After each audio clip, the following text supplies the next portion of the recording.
सुनने से फायदा क्या? तो हमें सबसे पहले काबू करना है अपने पर, अपना सुधार करना है। और अपने सुधार के लिए आपको पहले अपने को जानना। किनसे सीखना है जानना? तो दयानंद के पास चलते हैं, जिनका पहले नाम था मूल शंकर। मूल शंकर नाम का व्यक्ति अपने घर से चलता जाकर के पहुंचा अपने गुरु जी के पास। बड़ा विद्वान था, चारों वेदों का जानने वाला। जितने भी धर्म ग्रंथ थे सभी अपनी खुर्जी में रखता था। खुर्जी जानते हो? खुर्जी जानते हो आपको? खुर्जी भी नहीं जानते? हाँ, ये कह दो बैग थैला आपको जानते हो, क्योंकि अब नया मॉडल। तो पहले खुर्जी जो होती थी ऐसे होती थी, जैसे शायद गधा तो देखा होगा, गधा की पीठ पर ईंट दोनों तरफ होती, ऐसे ही कंधे पर डाल के विद्वान लोग चलते थे। आधी चीजें आगे और आधी पीछे कंधे पर डाल करते, तो उसे खुर्जी कहते। तो खुर्जी डाले हुए मूल शंकर पहुंचे गुरु जी के यहाँ, और गुरु जी की किवाड़ बंद थी। गुरु जी यहाँ पहुंचे, अंधे थे, उनका नाम था बिरजानंद, स्वामी बिरजानंद। कुंडी खटखटाई, अंदर से आवाज आई, कौन? तो उन्होंने ये नहीं कहा कि मैं मूल शंकर, आपसे कहा जाएगा, अंदर से आवाज आएगी, आप कहेंगे, अंदर से आवाज, कौन? आप क्या कहेंगे? क्या क्या बताओ? नाम बताएंगे हम। बोलो, क्या कहेंगे बताओ? मैं सुभाषचंद बताऊंगा। खड़े होकर बताओ, सुनना सब। आप क्या कहेंगे? जब किसी ने कुंडी आपने कुंडी खटखटाई, अंदर से आवाज आई, कौन? मैं कहूँगा मैं हूँ सुभाषचंद। ये कहेंगे आप। अब देखो, उन्होंने कहा कुंडी खटखटाई, अंदर से आवाज आई, कौन? तो उन्होंने क्या कहा मूल शंकर ने कि मैं यही तो जानने आया हूं कि कहूं कौन। क्या कहा? तो क्या वो न जानते अपना नाम कि मेरा नाम मूल शंकर है? मैं मूल शंकर आ गया गुरु जी के बारे खोल दो। बोले गुरु जी मैं यही तो जानने आया हूं कि मैं हूं कौन। इतने बहन भाई बैठे हो, किसी का कुछ नाम है, किसी का कुछ नाम है, किसी का कुछ नाम है, किसी का कुछ। लेकिन ये फिजिकल बॉडी जो दिखाई दे रही है बाहर से, ये उसका नाम है सुभाष। और जिसके अंदर जो रहता है उसका नाम सुभाष है। तो तुम अंदर रहने वाले हो या बाहर से शरीर हो? शरीर हो या शरीर तुम्हारा है?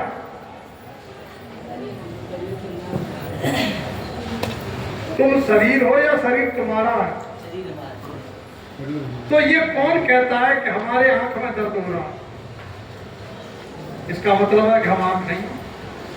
कोई बता रहा है ना, हमारे कान में दर्द हो रहा, हमारे सिर में दर्द हो रहा, हमारे हाथ में दर्द हो रहा, हमारे पेट में दर्द। तो कौन निरीक्षण कर रहा है इन सब चीजों का? वो तुम हो। और वो कौन है?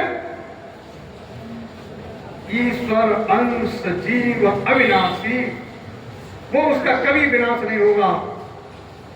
तो वो जो है अंदर वो कभी नहीं मरेगा। इसलिए कहते थे ना, छिन्न शस्त्राणी नैनो सहज पाल का, आत्मा को ना कोई काट सकता है, न गला सकता है, न हवा उड़ा सकती है। तो तुम दोनों लोग शरीर को तो आग लगा के खत्म कर दिया जाएगा, बड़े बड़े लोगों को कर दिया, लेकिन आत्मा खत्म होगी नहीं होगी। तो यहाँ की बोली में आपको बताना पड़ेगा,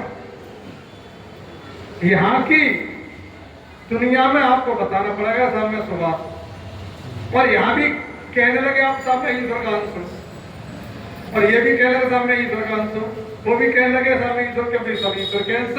तो कोई किसी से वार्तालाप, कोई किसी लेखन हो सकता है? एक खत्म, समझने वाली बात। इसलिए जितनी कथाएं हैं ये कुछ आपको बताना चाहिए। पर आप जो जानते हैं, आप लोगों ने निर्जला व्रत किया, कुछ खाया नहीं, इतनी बड़ी जल भी नहीं। लेकिन करते चले जा रहे हैं, अर्थ की कोई जरूरत नहीं है कि अर्थ क्या है, इसका मतलब क्या है, कि क्यों किए जाते हैं, कोई जरूरत नहीं है, ना किसी को पूछने की जरूरत है। जी नाच रही है तो हम नाचेंगे। हालत ऐसी बन गई कि एक थाने के अंदर एक नाई जाया करते थे हजामत बनाने के, अपना प्रिय आदमी था, उनके कोई संतान नहीं थी। पड़ोस में एक व्यक्ति रहता था, उसके घर में गधा का बच्चा था छोटा। उसने कि भैया हमारे घर में तो कोई है नहीं, तो हमारे ही दे दो, ये हम इसी से अपना मन बहलाया करेंगे। ले ले भैया, हमें क्या करते हैं, ले लिया। तो उसका नाम रख दिया संतोषा। क्या नाम? संतोषा। अब वो बेचारा घर में खेल कूदा करा, फिर उसी में कुछ सलाह कर, एक दिन वो किसी तरह खत्म हो गया। तो दाह संस्कार किया उन्होंने, अपना सिर बढ़ाया। अब सिर बढ़ा करके थाने में पहुंचे, दरोगाजी ने पूछा कि भाई ये क्या चक्कर है, तुम सिर कैसे बढ़ाए हो? क्यों मुँह भी मुड़ी है, सिर भी मुड़ा, क्या देख रहा हूँ मैं? साहब क्या होता है, संतोषा खत्म। बोले यार मैं भी फिर शुद्धिकरण में कब की बात कर? बोले वो आज ही शुद्धिकरण था, अभी मैं आया हूँ थाने। बोले हमारे भी सामने को दरोगाजी भी मुड़ गए, दरोगाजी भी मुड़े तो सिपाही भी मुड़ गए, दीवान भी, पूरा थाना मुड़ गया। आए एसपी साहब देखने के, सीओ साहब आए, वो भी मुड़ गए। एसपी साहब आए, बोले भाई ये क्या चक्कर है, सब थाना एकदम मुड़ा हुआ। दरोगाजी से पूछी रहे इंचार्ज से, बोले इंचार्ज साहब क्या बात है? बोले साहब संतोषा खत्म। बोले कौन संतोषा? बोले साहब ये तो ना मालूम, संतोषा खत्म। अरे उनको पता ही नहीं। बोले साहब दीवान जी बताने, दीवान जी वो संतोषा। बोले साहब मुझे भी नहीं मालूम। सिपाहियों ने पूछा संतोषा कौन है? बोले साहब मुझे भी नहीं मालूम। फिर कौन बताएगा संतोषा कौन है? तो बुलाया गया उस नाई के लिए, भैया संतोषा कौन है? बोले मेरे गधा को बच्चा हो, पूरी बात डिटेल सुनाई करता। अरे तुम्हारा भला, चले जा रहे, पता ही नहीं कि रास्ता कहां को जाए। अरे जिस जमाने में हम पढ़े लिखे नहीं थे, जिस जमाने में एक विद्वान 100 लोगों को समझाता था, तब तो हम चलते थे, चलो ठीक है, क्योंकि तैसे ही तो उदय थे, तैसे ही था भगवान, न उनके चुटिया थी न उनके थे काम। अब तो कम से कम पढ़े लिखे हो, अब तो तुम इतने डेवलप हो चुके, और फिर भी वहीं के वहीं घूम रहे हो, कोलू के बैल की तरह।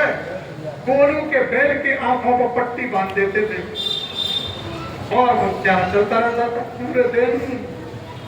तो विचार करता था अंदर कि आज मैं बहुत चला हूं, मेरे इतना आज कोई नहीं चल पाए। जब शाम को मालिक पट्टी खोलता था तब वो वहीं पाता था 8 से 15। बोले रे, तो वो हमारे ऋषियों ने की बातें ये क्यों रखी कि पूरे दिन चले और वो 2.5 कोस चले, तो पूरे दिन लगा कोस 2.5 चले, 2.5 कोस चले। जीवन जा रहा है, इस जाते हुए जीवन में तुम आए क्यों थे? अरे भगवान को अगर बच्चे ही पैदा कराने थे तो सूअर के घर में जन्म देता, एक बार में बाहर है, और उसका कोई राशन कार्ड नहीं बनवाना है, ना कोई वीजा, ना कोई कुछ, ना कोई परमाट, कुछ नहीं, मौज लो। अगर वो बच्चे ही पैदा करा तो उस घर में पैदा कर दे, आराम से डूबते कीचड़ में, ना बिल्डिंग की चिंता ना किसी की। ये सब क्यों किया तुम्हारे लिए? आलीशान तुमको बिल्डिंग बना के दी, ले आलीशान बिल्डिंग, बढ़िया बढ़िया कपड़े पहन और बढ़िया बढ़िया खा, जो चाहे तुमको दे, और पीछे से कहा कि मेरा भजन करती है। अब ये भजन होगा। अरे कम से कम दवाइयों का भी लिखा आता है मैन्युफैक्चरिंग, आता है कि नहीं आता? तो मैन्युफैक्चरिंग की वो फैक्ट्री पहले लगी या दवाई पहले तैयार हुई? अरे आप इतना जानते हो, कंपनियों में जाने वाले, कोई दवाई फैक्ट्री में जा रहा हो, दवाइयां पहले बनना शुरू हो गई या कंपनी पहले लगी? तो तुम्हारी कंपनी तो पहले से थी, तुम बाद में ही तो आए, ठीक है? वो कौन है सिर्फ तुम्हारी मैन्युफैक्चरिंग चीजें। अगर इस दुनिया की दृष्टि से देखते हो तो माता पिता, क्योंकि ये आंखों का दृश्य है, लेकिन माता पिता के पास कहां से आए? ये अदृश्य है, ये वहां की वाणी है, यहाँ की नहीं है। इस वाणी जो सत्य वाणी है इसको किसी के सामने कह भी नहीं सकते, और जो असत्य है उसको सबके सामने कहते थे माता पिता उनका फलाने का बेटा। ये नहीं कहा कि ये परमात्मा का बेटा, ये कोई, क्योंकि यहाँ की भाषा में और वहां की भाषा में अंतर है। आप लोग यहाँ इतनी संख्या में बैठे, आप लोगों ने सूरज को किधर निकलते देखा है? पूरब की ओर से। उम्र क्या है आपकी? 50 साल से आप पूरब में सूरज को निकलते देख रहे हैं, 50 साल से पूरब। लेकिन ये आपकी दृष्टि का खेल है, सब लोग जानते हैं। और जब आप आध्यात्मिक दृष्टि में जाएंगे, जिस सच्चाई की बात है उसमें जाएंगे, तो सूरज निकलता ही नहीं। सूरज नहीं निकलता है, सूरज के चारों तरफ कुछ नहीं सकता। तो कभी बोला ये सत्य बोला ही नहीं जाता, क्योंकि सत्य वाणी का विषय ही नहीं है। तो यहाँ की बात की तुलना हम वहां करना चाहते हैं, वहां की वाणी कुछ और है, वहां का भाव कुछ और है, और यहाँ का भाव कुछ और है। तो चलो थोड़ा सा एक बात को, भजन को सुनना।